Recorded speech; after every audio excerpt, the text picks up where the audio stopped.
안녕하세요, 소라게 튜브입니다. 오늘은 소라게 사육장에 유목 대신 넣을 수 있는 등반용품의 제작 방법을 공유드리려고 합니다. 먼저 이 사진에 있는 모습이 예전 사육장의 모습입니다. 크게 문제점은 없었지만 변화를 시도해보고 싶은 게 가장 큰 목표였습니다. 유목은 소라게에게 굉장히 필요한 용품이긴 합니다. 소라게가 등반을 하기에도 좋고 섬유질이 부족할 때 가끔 뜯어먹기도 하니까요. 대신 단점이 몇 가지 존재하는데요. 첫 번째는 아무리 습도에 강한 맹그로브 유목을 사용해도 바닥재와 닿는 면에는 곰팡이가 생길 수 있습니다. 물론 유목 밑에 편석이나 돌을 깔아서 어느 정도는 해결할 수 있지만 환기를 오랫동안 못하거나 하면 다시 발생이 가능할 수도 있습니다. 두 번째는 응애 증식에 탁월하기도 합니다. 응애라는 벌레는 다양한 종류가 있다고는 하지만 섬유질로 된 나무와 같은 공간에서 서식하기도 합니다. 그래서 전 유목 대신에 등반용품으로 사용할 수 있을 만한 용품들을 찾아보게 되었습니다. 그런데 하나같이 플라스틱이나 염색된 제품들이 많고 인위적인 느낌이 강했습니다. 우선 소라게 사육장을 꾸미는 방법은 다양하지만 아직까지는 한계점이 느껴졌습니다. 대부분 유목, 은신처, 인공풀 등 정도로만 꾸미는 경우가 대부분이니까요. 그런데 사육 중인 소라게들이 단체로 탈피해 들어가기라도 하면 우린 텅 빈 사육장을 바라보게 되는 경우가 많습니다. 그때부터는 거의 사육장 유리를 닦으며 유목과 돌을 키운다고들 하지요. 그래서 이 사육장을 인테리어로서의 활용도도 높이기 위해 새로운 도전을 해보게 되었습니다. 오늘 보여드릴 석재는 편석이고요. 이 편석들을 활용해서 석재 레이아웃을 만드는 방법에 대해서 설명드리려고 합니다. 전 부천에 있는 대형 수족관에서 편석을 구매했고요. 총 15kg을 구매했습니다. 이 정도 구매하니 사자 어항 꾸미는 데에는 충분한 양이라고 판단이 되었습니다. 편석은 자루에 담긴 걸 구매해도 되고 저처럼 원하는 걸 포장해서 구매해도 관계는 없습니다.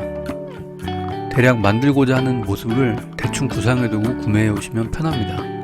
저는 큰 판이 3개 정도 필요했고 중간 크기를 10개, 나머지는 모두 계단으로 쌓을 만한 크기가 필요했습니다. 편석 중에 불필요하게 큰 게 있다면 망치로 두드려서 깨주시면 됩니다. 제가 원래 구상했던 모습은 이 성형락의 모습과 같습니다. 이 원반 하나하나에 소라게가 올라가서 쉬는 모습을 상상하며 준비했었습니다. 그런데 만들다 보니 몇 가지 시행착오에 의해 결과물은 변형되었습니다. 그럼 어떤 문제가 있었고 왜 변형되었는지를 말씀드려 보겠습니다. 우선 유목 붙이기와는 달리 석재를 붙일 때는 본드와 솜의 조합으로는 온전하게 붙이는 게 어려웠습니다. 이유는 석재의 무게입니다.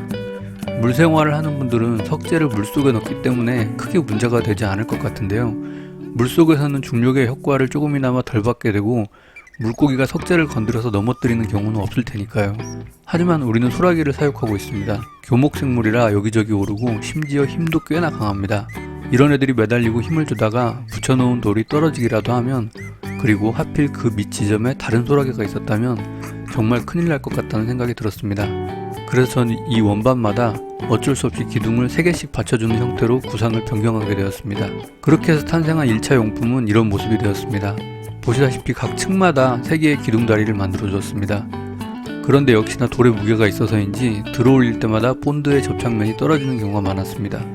그래서 전 새로운 방법을 찾아보게 되었는데요. 본드와 솜만으로는 되지 않는 것을 느끼고 투명 에폭시 접착제, 점토 접착제, 스프레이형 순간 접착제 등 이것저것 다양하게 사용해봤습니다. 이 중에도 석재의 무게를 제대로 견디는 것은 없었습니다.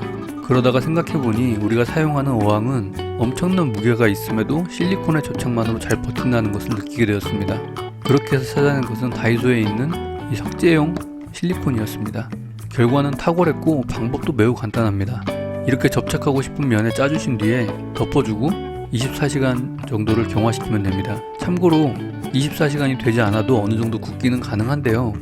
완전히 경화되기 전에 사용하면 떨어지는 경우가 발생할 수 있으니 권장하는 24시간을 풀로 경화하시는 것을 추천드립니다. 서론이 매우 길었지만 그냥 만드는 방법만 공유드리는 것보다는 알게 된 과정까지 설명드리는 것이 나중에 여러분들이 비슷한 걸 만드실 때도 도움이 될 것 같아서 길게 설명을 드려봤습니다. 그렇게 해서 만들어지게 된 석재 레이아웃을 공유드립니다. 이 작업물에는 몇 가지 특징이 있습니다. 첫 번째로 소라게가 등반 중에 떨어질 것으로 예상되는 지점에는 돌이 튀어나와 있지 않게끔 배치를 했고요. 두 번째로 유목은 최소화했지만 완전히 없애진 않았습니다. 소라게가 섬유질이 부족할 때마다 뜯어먹을 수 있으니 최소화해서 배치는 해두었습니다. 그리고 세 번째로 기둥 없이 하나의 접착면만으로는 공중에 띄워진 층은 따로 없습니다. 즉, 중간에 한 지점의 접착면이 떨어져도 어딘가로 석재가 굴러떨어질 일이 없도록 만들었습니다. 이렇게 세 가지의 특징만 지켜가며 만들게 되면 사육장의 사용이 가능할 것 같습니다. 처음 만들어 보는 것이다 보니 완벽하진 않았지만 소라게 사육 방식에서도 물생활이나 파충류 사육과 같이 다양한 도전들이 많아졌으면 좋겠습니다.